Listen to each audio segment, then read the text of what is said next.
不过接下来我们要来关心的就是小天王周杰伦的僵直性脊椎炎是不是发作了呢？因为据了解，小天王周杰伦前一阵子在美国跟加拿大举行海外的巡回演唱会，但是没想到呢，在这个多伦多准备搭机前往美国康乃狄克州的时候，却刚刚好碰上了30年来最大的一场暴风雪，飞机都停飞了，所以一行人只好浩浩荡荡的坐了15个小时的巴士。周杰伦呢，虽然有僵直性脊椎炎，但一路不含苦，在途中还特别下车拿雪球砸助理。周杰伦说他感觉还蛮新鲜的。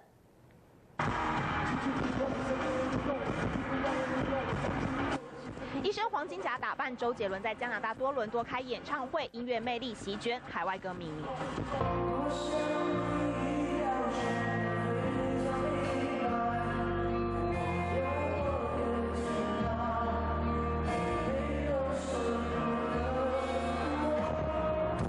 结束台湾宣传期之后，周杰伦把重心转往海外演唱会，爆满的歌迷尖叫声连连，不论是华人还是外国人，都被亚洲天王的音乐感染，让周杰伦相当得意。哇，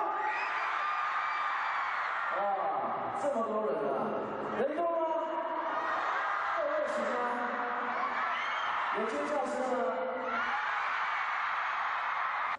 不过这趟海外巡回旅程却不是那么的顺利，在多伦多飞往美国的路途上，周杰伦遇到了30年来最大的暴风雪，飞机无法起降，只好坐巴士15个小时，浩浩荡荡到美国。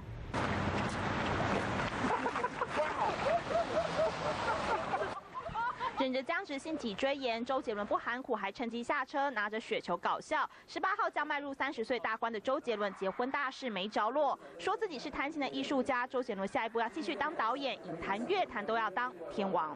甄选简正树罗佩于台北采访报道。